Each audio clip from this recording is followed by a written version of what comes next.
Hello everybody. A few videos ago I mentioned that I'm working on a translation project with a brilliant German developer. Andreas is translating and dubbing my videos into 8 other languages with the help of AI and a nifty software he wrote himself. Really brilliant stuff. Now we have for the first time a great video from a German source that we want to share with you in an English translation. You're about to see a public lecture by retired General Harald Kujat, who served in the German Air Force and even was the chairman of the NATO Military Committee from 2002 until 2005, so he was a NATO guy. He has emerged in Germany as another outspoken critic of the way NATO and the Europeans are abusing Ukraine for the geopolitical benefits of the United States. So General Kujat is so outspoken that Wikipedia actually knows that he belongs to the inner circle of Vladimir Putin. The propaganda.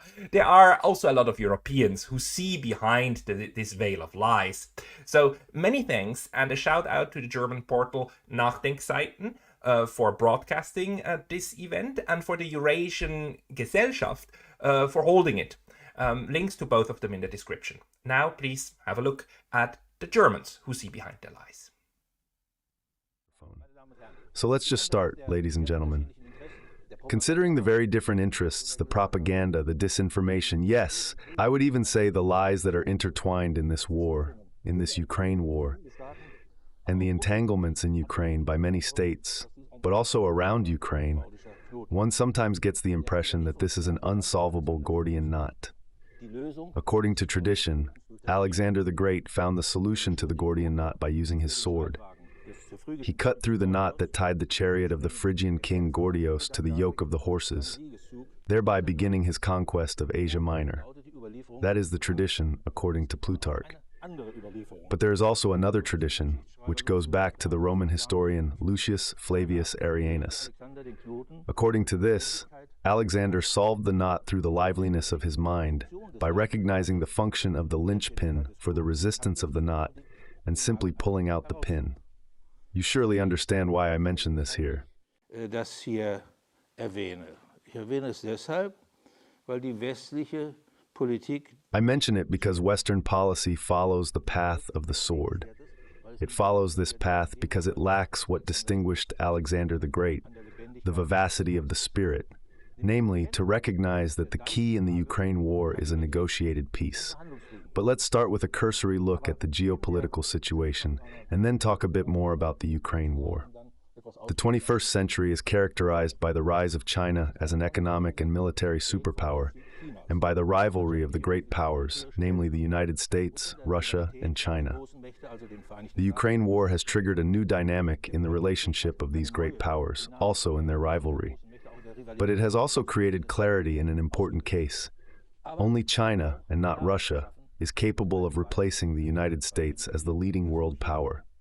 The current American national security strategy confirms my assessment as follows. I quote, "The People's Republic of China is the only competitor that both intends to reshape the international order and increasingly possesses the economic, diplomatic, military, and technological power to do so. Beijing has ambitions to create an extended sphere of influence in the Indo-Pacific and to become the world's leading power." Im Indo-Pazifik zu schaffen und die führende Macht der Welt zu werden. Und deshalb verfolgen die Vereinigten Staaten im Ukraine. And that's why, in the Ukraine war, the United States aims to weaken Russia, its second geopolitical rival, politically, economically, and militarily, to such an extent that they can focus on the confrontation with China, their biggest adversary. To achieve their strategic goal, the United States has sought close cooperation with Europe. Especially in the current federal government, they have found not just a willing ally. This chancellor, as his visit on Friday to Washington shows, is apparently also ready to take on a leadership role in the Ukrainian proxy war. However, it should be considered that the European allies, just like in the Ukraine war, are also intended to be involved in a future conflict with China. Together with Australia, Japan, New Zealand, and South Korea, they are supposed to form an Indo-Pacific network of partners and allies against China. One might think this is a clever move by the United States, to first strike Russia, the weaker of the two geopolitical rivals, and then, In a proxy war, of course, not directly, to then turn to China, the stronger opponent. However, like the American strategy expert Harlan Ullman, I believe that the USA is making a big mistake by opening a strategic military two-front confrontation against China and Russia. Harlan Ullman described this as a ticking time bomb. Als tickende Zeitbombe. Deshalb ist der Ukraine-Krieg ein Menetekel für Europa. Therefore, the war in Ukraine is a turning point for Europe. It demonstrates the determination to embark on the path to geopolitical self-assertion, politically, economically, technologically, and not least militarily. Much of what has happened in connection with the war in Ukraine over the last 2 years becomes understandable when one knows that Germany plays a particularly important role on the geopolitical chessboard of the United States, especially in its Russia strategy. For George Friedman, a respected American scientist and geopolitician, it is clear that Russia and Germany together would represent the only power that could threaten the United States. Therefore, he says, America must ensure that this does not happen. The greatest fear of the United States, according to Friedman, is that German capital and German technologies combine with Russian raw materials and Russian production potential. A unique combination that the USA has been greatly afraid of for a century, according to Friedman. After the collapse of the Soviet Union and the dissolution of the Warsaw Pact, Russia sought closeness to NATO.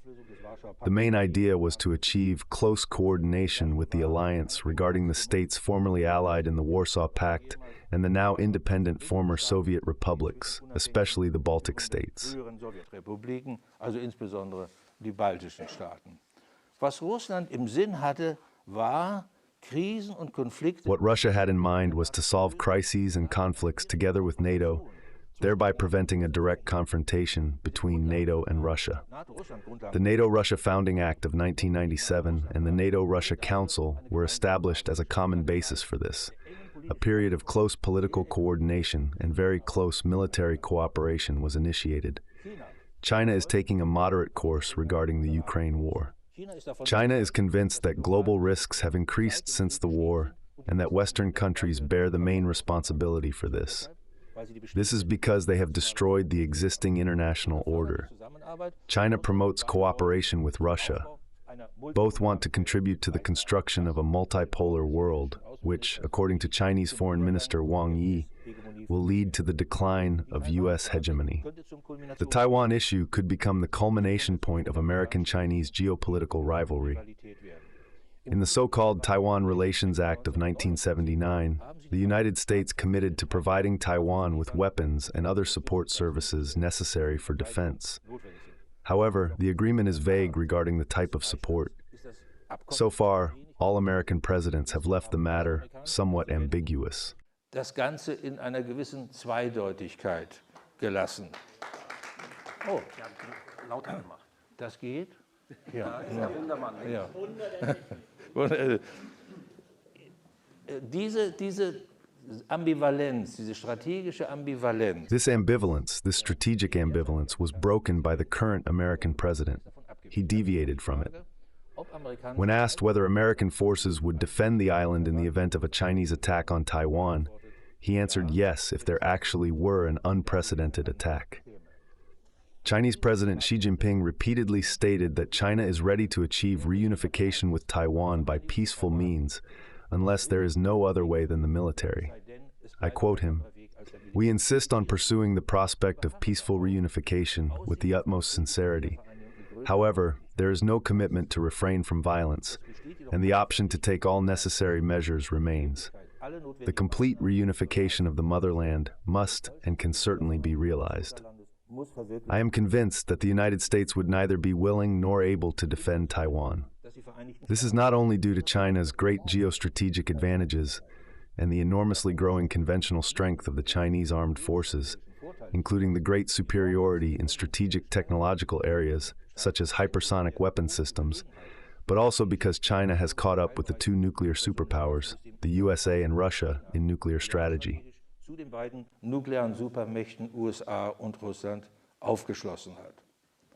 Der amerikanische Admiral Charles Richard, American Admiral Charles Richard, who was then the commander of the U.S. Strategic Command, and thus responsible for the deployment of American nuclear forces, said about the Ukraine crisis, verbatim, "The situation we are currently in is not just heating up. The major crisis is still to come. We will be tested in a way we have not experienced in a long time. When I assess the level of our deterrence against China, then our ship is sinking slowly, but it is sinking." The Ukraine war has promoted the formation of competing geopolitical blocs. While the United States, the European Union, and NATO are moving closer together, a second geopolitical bloc has formed around China and Russia. The core of this bloc consists of the so-called BRICS countries, namely Brazil, Russia, India, China, and South Africa, as well as the Shanghai Cooperation Agreement. This group includes China, India, Iran, Kazakhstan, Kyrgyzstan, Pakistan, Russia, Tajikistan, and Uzbekistan. China is working closely with Saudi Arabia in the global oil market and in the use of nuclear energy, and has also massively supported Saudi Arabia's accession to the BRICS group. Furthermore, China is pushing forward the creation of a commodity-based reserve currency as a competitor to the so-called petrodollar, i.e. the dollar, also with the goal of establishing a worldwide leading currency based on the gold standard.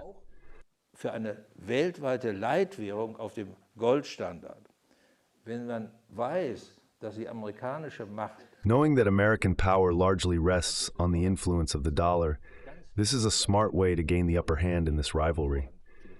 Since the beginning of this year, Saudi Arabia, a formerly very close ally of the United States, as well as Iran, the United Arab Emirates, Argentina, Egypt, and Ethiopia, have been admitted as new members of the BRICS group. That's 3.8 billion people of the world's population who have joined together in a common economic union. 3.8 billion. And I would like to add that currently 40 more states have expressed interest in joining. These include Algeria, Indonesia, Pakistan, Mexico, Nicaragua, Uruguay, Venezuela, and even 2 NATO countries, namely Greece and Turkey. The fact that the South American states in particular are showing interest is especially painful. The Americans are making great efforts, for example, to prevent Mexico's accession. But due to the developments I have just described, it is all the more important that Europeans strengthen their ability to assert themselves and become an independent actor in international politics. This also includes the ability for conflict prevention and containment. A look at the European periphery already shows how necessary a European security and defense capability is. Ein Blick an die europäische Peripherie. Dort liefern sich die Großmächte seit Jahren eine Auseinandersetzung. There, the great powers have been engaged in a struggle over spheres of influence for years. The regional powers are waging a proxy war for regional dominance. Ethnic and religious minorities are fighting for self-determination and independence. Overpopulation, religious differences, and the destruction of natural habitats through major drought disasters provide fertile ground for Islamist and fundamentalist terrorist groups. These disasters occur in a zone that stretches from the Middle East to Africa. The war in Ukraine has led Europe to a crossroads. This war is not only about the security and territorial integrity of Ukraine. It is also about a European security and peace order in which all states of the European continent have their place. Moreover, the dramatic economic consequences of this war for Europe, and especially for Germany, are becoming increasingly apparent. The starting point of a war is always a specific political constellation. I do not want to go into detail about the war in Ukraine this evening, but it is important to understand that a war does not just happen. For example, Putin does not decide one morning at breakfast to invade Ukraine. A war always has a long history, and a war leads to a new political constellation. Die Frage ist natürlich, wie sieht diese The question, of course, is what this constellation looks like. Should it be permanent? If that is the case, then it must be a solution that is politically agreed upon with both opponents and supporters. Therefore, Clausewitz demands, and no lecture by a former officer is complete without Clausewitz, that politics must prevail in a war and continue despite the hostilities. This leads to a dual approach. On one hand, the necessity of a secured defense capability to defend one's own country, and on the other hand, the effort to achieve a negotiated peace to end the war. If politics and diplomacy are suspended, as is the case in this war, then the war, as Clausewitz defines it, is an act of violence without limits. Everyone sets the rules for the other. This creates an interaction that leads to the extreme, what we today call escalation. That is exactly what we have seen from the beginning. The geostrategic position of Russia and the USA, the two main actors in this war, could not be more opposite. Protected by two world oceans, with an ally in the north and a friendly state in the south, the geostrategic factors of space and time play no role for the United States. Die Vereinigten Staaten keine Bedeutung. Und sie sind ja auch von konventionellen. And they are also not vulnerable with conventional means. The United States is an air and sea power. In contrast, for Russia, because of its large landmass, which is surrounded by many states and crisis regions, space and time are of existential importance. Also, for historical reasons, Russia strives for military security to a special degree. I have the impression that Russia is neither willing to shed its history, nor can it escape its geostrategic situation. The strategic turning point in the relationship between the United States and Russia was the year 2002, namely the unilateral withdrawal from the 1972 ABM Treaty on Strategic Missile Defense Systems, which was enormously important for the nuclear strategic balance between these two superpowers. At the same time, a missile defense system was being built in Europe, which Russia had to understand as a threat to the nuclear strategic balance with the United States. In 2019, the INF Treaty on Nuclear Intermediate-Range Missiles, which was so crucial for Europe's security, was also unilaterally terminated. Essentially, the United States thereby gave Russia the opportunity to legally and in accordance with treaties build a new Euro-strategic nuclear threat potential against Europe. Strategisches nukleares Bedrohungspotenzial gegen Europa aufzubauen. Ein Jahr später wurde dann 1 year later, the Treaty on Open Skies was unilaterally terminated. This treaty was very important as it allowed mutual inspections and ensured transparency as well as predictability of military actions. Nevertheless, in 2021, the Agreement on Intercontinental Strategic Weapons Systems, known as the American-Russian Arms Agreement, or the New START Treaty, was mutually extended for 5 years. There were even negotiations during the Ukraine war until Russia interrupted them due to the massive support of Ukraine by the United States.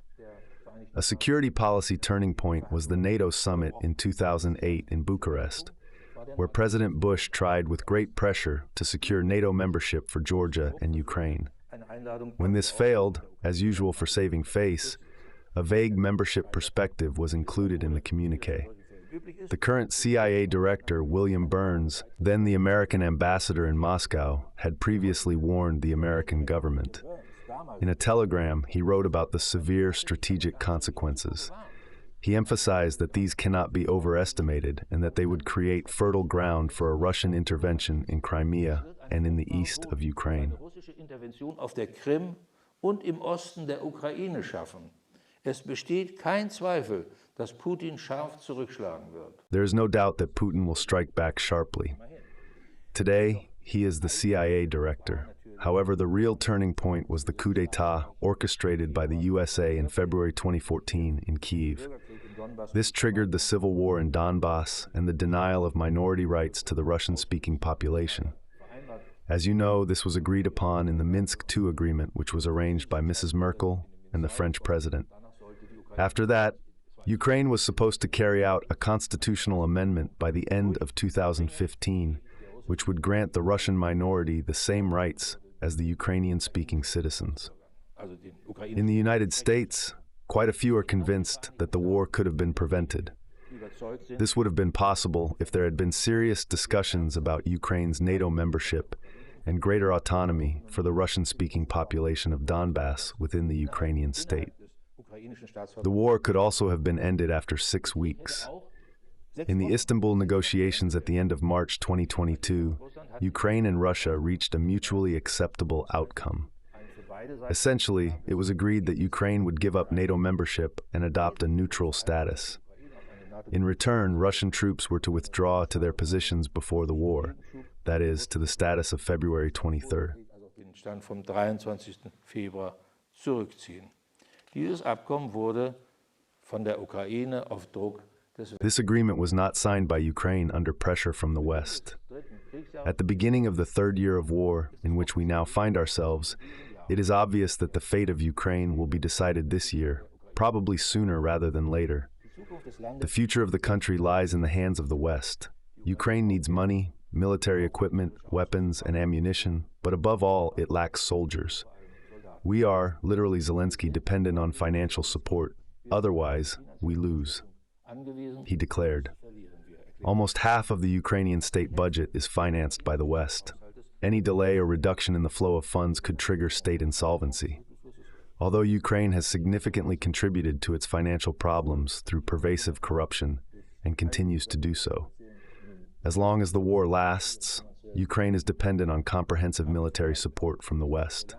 But even many years afterward, the reconstruction and economic recovery of the country require a large, long-term commitment, especially from Europeans. The Chancellor has already positioned himself some time ago at the forefront of the states that should enable Ukraine to continue the war as long as it deems necessary, and he has called on European states for greater willingness to perform. Und hat die europäischen Staaten zu größerer Leistungsbereitschaft aufgefordert. Der Bundeskanzler hat offenbar auch wesentlichen Anteil. The Chancellor has apparently played a significant role in getting all EU countries, including Hungary, to agree to the European financing package. However, this package is to be distributed over 50 billion euros from 2024 to 2027. Compared to the American support package of 60 billion euros, that's not much. It does not cover the financial needs of Ukraine to maintain government functions or the military support needs. However, it gives the impression that Europeans might have to completely replace the USA if they drop out as the main supporter. This could happen if Congress refuses to release more funds, or if support is not only financially but completely discontinued after a change of government. Due to the difficulties in enforcing the current support package, which, by the way, has passed the Senate today, there is some hope from the USA that it will also pass in Congress this week. However, I am not entirely sure, as many in the United States are skeptical. Alternative solutions are already being discussed. For example, Japan and South Korea, which do not deliver weapons to war zones, could give weapons to the USA for forwarding to Ukraine. Zur Weiterleitung an die Ukraine abgeben. Eine weitere Option wäre, dass die Europäer, Amerikaner. Another option would be for Europeans to pay for American weapons intended for Ukraine. The coordination of support by the United States in the so-called Ramstein format here in Germany is to be taken over by NATO in the future. If you combine these three factors, you will find that the Europeanization of this war has made a significant step forward. However, the USA does not only provide money and weapons. They also make a significant contribution to training Ukrainian soldiers, deliver reconnaissance and target data to the Ukrainian armed forces in a timely manner, and play a decisive role in operational planning. These services, by the way, with a headquarters for Ukraine that was set up in Wiesbaden, are located in Germany. The European states could not provide the services listed, especially the delivery of reconnaissance and target data. The risk that Donald Trump could initiate a radical policy shift after being elected president is high. We know him from his time as president. Therefore, it is understandable that European politicians who think exclusively in terms of warfare scenarios are watching Trump's initial successes in the primary campaign with horror. Die ersten Erfolge Trumps im Vorwahlkampf mit ziemlichem Entsetzen verfolgen. Andererseits ist die Bereitschaft ungebrochen. On the other hand, the willingness to continue the war and to commit financially to it through arms deliveries remains unbroken, or even, as a CDU politician demanded a few days ago, to expand the actions directly to Russia. Previously, he said, "We are waging the war because it concerns militia presences in the Donbass, which to my knowledge are not so overwhelming. However, it is a reason. Others, including Germans, whose names are normally not mentioned, have waged wars for similar reasons. It is an illusion to claim that currently no side has a military advantage. I would not describe the current situation as a pact. The Ukrainian forces have largely lost the ability to wage an offensive land war after the failed offensive, which was celebrated in Germany and other countries. What they are doing now is evading and demonstrating through attacks on Russian territory that they are still militarily capable. This includes attacks on the civilian population. For example, an event in Belgorod where 25 people were killed, including 5 children. In October, the Ukrainians attacked the city of Donetsk with American cluster munitions. Mit amerikanischer Streumunition angegriffen. Dabei zum Beispiel auch die Universität in Brand gesetzt. For example, the university was also set on fire. According to the laws of war under international humanitarian law, this constitutes a war crime, even if it is directed against one's own population. One must not commit war crimes against one's own population. Since the beginning of October, the Russian forces have taken the initiative. However, they have not, like the Ukrainian forces, launched a large-scale offensive. Instead, they focus on local points of attack with the goal of consolidating their previous conquests and avoiding larger losses. The current Russian focal points are in Avdiivka, where they are already present in the suburbs. The complete conquest of Avdiivka would pave the way for the consolidation of the eastern Donbass region. In the Kupiansk area, the Russians have amassed over 40,000 troops, apparently to conquer the Kharkiv region. It is likely that the Russians will also take Odessa. The critical situation in Ukraine has prompted the United States to develop a new strategy. The Ukrainian forces are to go into strategic defense for the time being, similar to the Russians last year. The goal is to hold the territory still under their control from well-fortified defensive positions, and above all, to reduce the high personnel losses.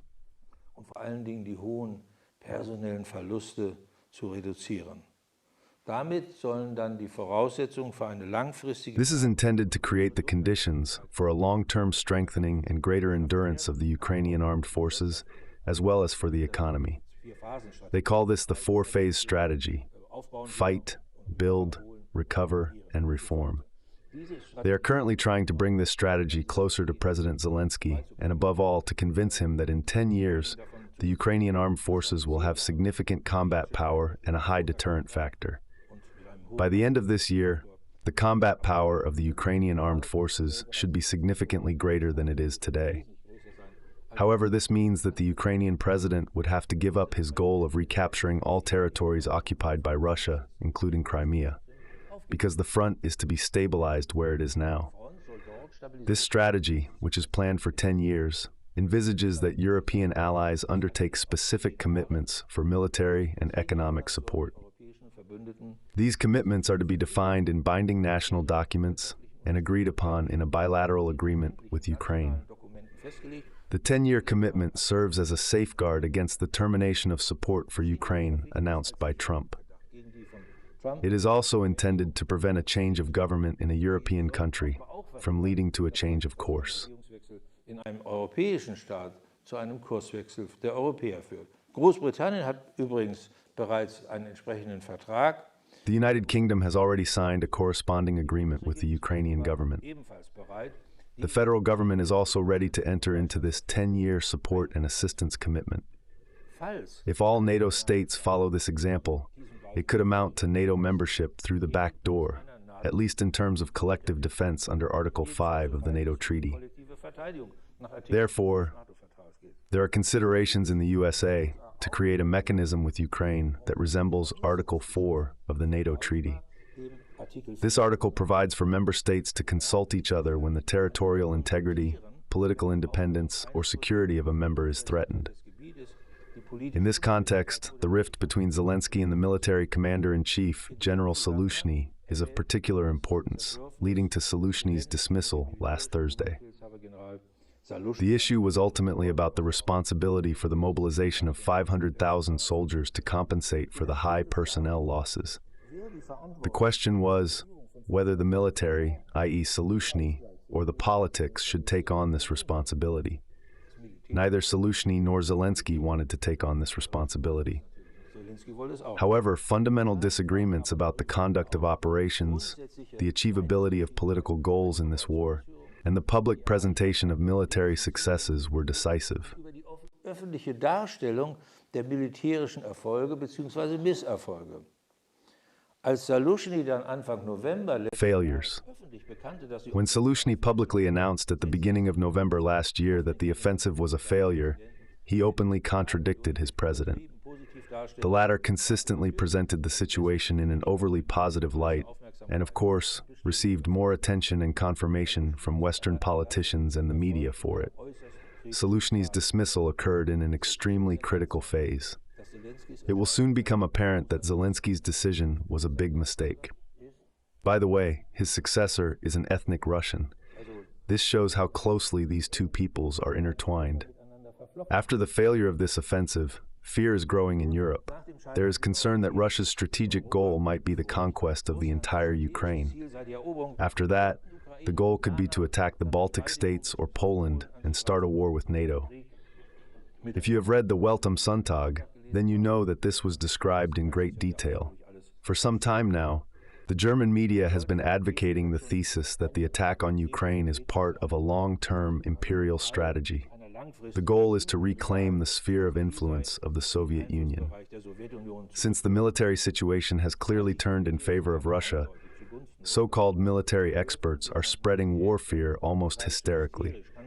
Whether this is due to ignorance, ideological narrow-mindedness, or sheer self-importance, I do not know. purer Wichtigtuerei geschieht, ich weiß es nicht. Vielleicht auch das Bemühen für die Verbesserung. Perhaps it's also about the effort to justify the improvement of the Bundeswehr's defense capability. This is not clearly recognizable. Obviously, especially those who predicted a military victory or war gain for Ukraine some time ago, want to mobilize further support for Ukraine without hesitation. They claim that a defeat of Ukraine would not satisfy Russia's hunger for power, and therefore it would not shy away from an attack on NATO countries. Germany and Europe would then face a decade of confrontation by Russia. It is remarkable that politicians justify the demand for a significant increase in defense spending with the assumption of an allegedly imminent Russian war of aggression. For more than a decade, German politicians have accepted the constitutional breach that occurred in 2011 through the so-called realignment of the Bundeswehr. To make it very clear, we do not need a dangerous war history to justify that the Bundeswehr must be capable of national and federal defense. It is entirely sufficient to finally fulfill the constitutional mandate. The question remains whether there is convincing evidence that Russia will not only be capable of attacking NATO in a few years, but is also preparing for it because Russia intends to do so. Sondern sich auch darauf vorbereitet, weil Russland dies beabsichtigt. Putin habe den Vorwurf, habe sich die Putin rejected the accusation that he had set his sights on restoring the Russian Empire, saying, "Nobody wants to believe us. Nobody wants to believe that we are not trying to bring back the Soviet Union." He added, "Whoever does not miss the Soviet Union has no heart. Whoever wants it back has no mind." At the last Valdai conference in October of last year, Putin stated, "I only quote this to show that there are no clear statements from Russia as they are portrayed by us." He said, "The crisis in Ukraine is not a conflict over territory. I want to emphasize that. Russia is the largest country in the world. We have no interest in reclaiming more territories." Only one side is always depicted. Hegel said, "The whole is the truth, and the half is the untruth." I haven't heard the whole story in a long time. What does it look like in practice? Is there even a prerequisite for an attack on NATO states, or for the conquest of the entire Ukraine? Because that would be the prerequisite. Die gesamte Ukraine, überhaupt die NATO angreifen zu können. Bei seinem Angriff auf die Ukraine im Februar. In its attack on Ukraine in February 2022, Russia deployed about 190,000 soldiers against a Ukrainian force more than twice as large. This force had been excellently trained and equipped by the West.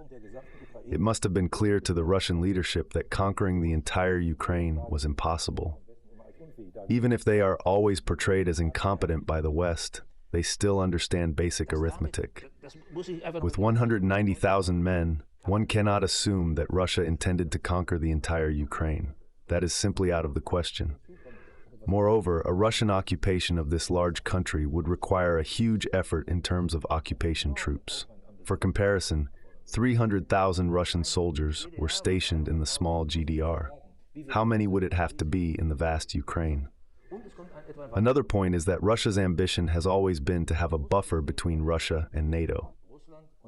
This buffer would be gone if the whole of Ukraine were occupied.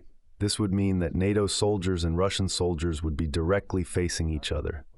The risk that a confrontation could start due to human or technical failure, which then could not be politically controlled, would be great. Die politisch dann nicht mehr kontrollierbar ist, dieses Risiko wäre groß. Und wir haben in dem gesamten Ukraine-Krieg gesehen, dass sowohl And we have seen throughout the entire Ukraine war that both Russia and the United States have always tried to avoid a direct confrontation. So that was not possible at the time. nicht möglich. In the West, this was celebrated as a major embarrassment for the Russians because they were unable to assert themselves. That's a different story. But there's something else I want to quickly mention. In the course of the Istanbul peace negotiations at the end of March 2022, Russia then, due to the positive course of the negotiations for both sides and as a sign of goodwill, withdrew its troops from the conquered areas around Kiev and contractually assured the complete withdrawal to the status before the start of the attack, namely to February 23, 2022.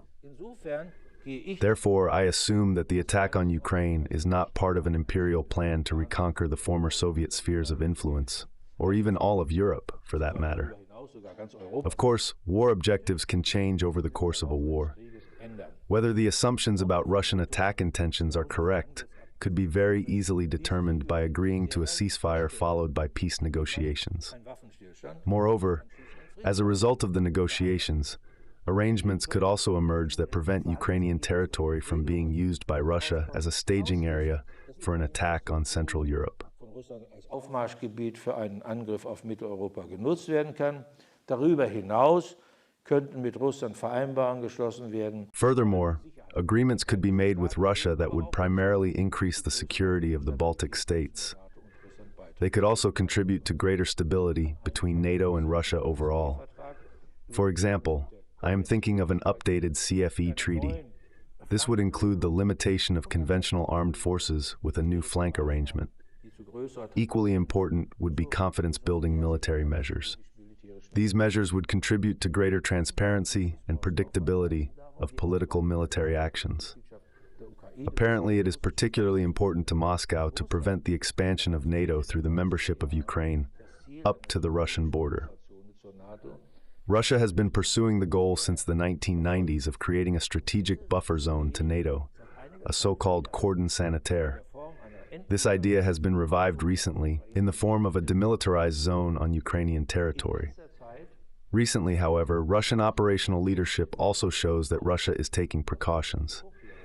These are intended to reduce the risk of Western troops intervening in the war to prevent a total defeat of Ukraine.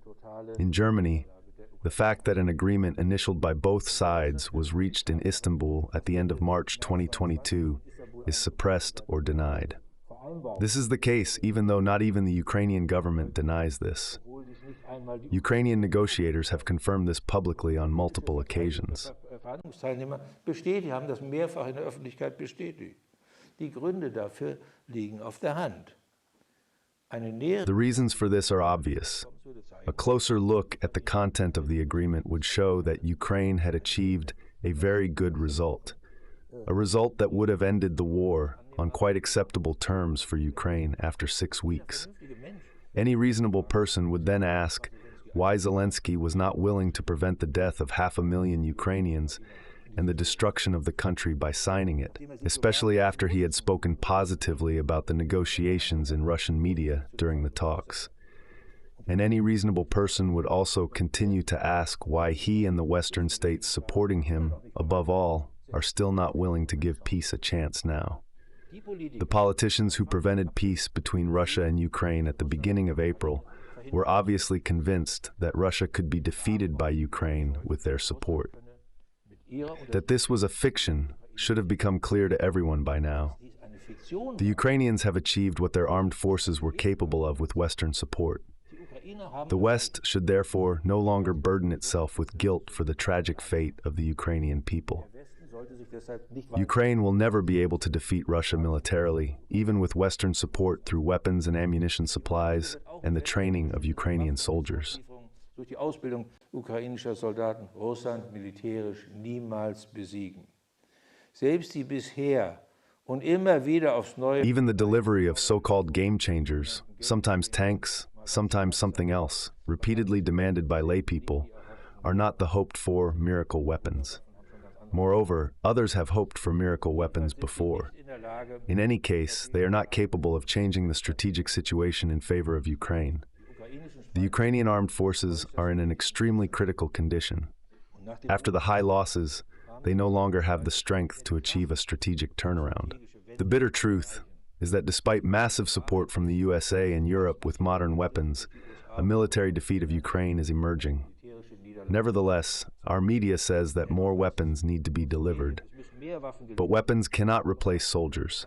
Therefore, it looks as if Ukraine now wants to shift the war to a different level, as I have already mentioned, thus acting deep into Brussels with weapon systems.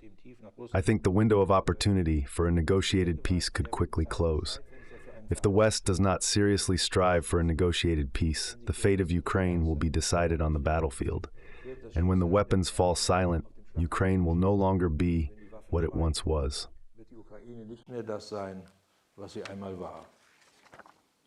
Der Westen könnte sich deshalb sogar gezwungen sehen, und das ist The West might even feel compelled, and this is my great fear, to prevent a devastating military defeat of Ukraine by actively intervening. This would create a real danger of a major European war breaking out on the European continent, including the risk of a limited nuclear war.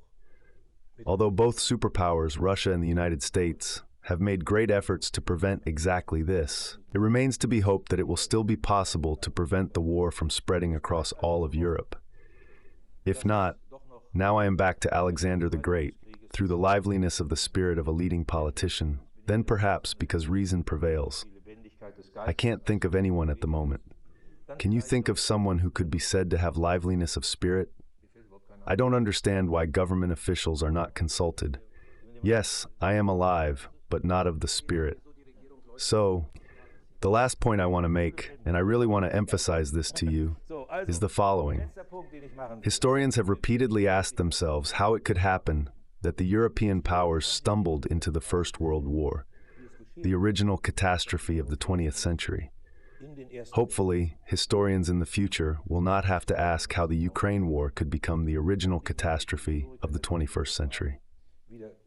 Thank you for your patience. Des 21. Jahrhunderts werden konnte. Ich danke Ihnen für Ihre Geduld.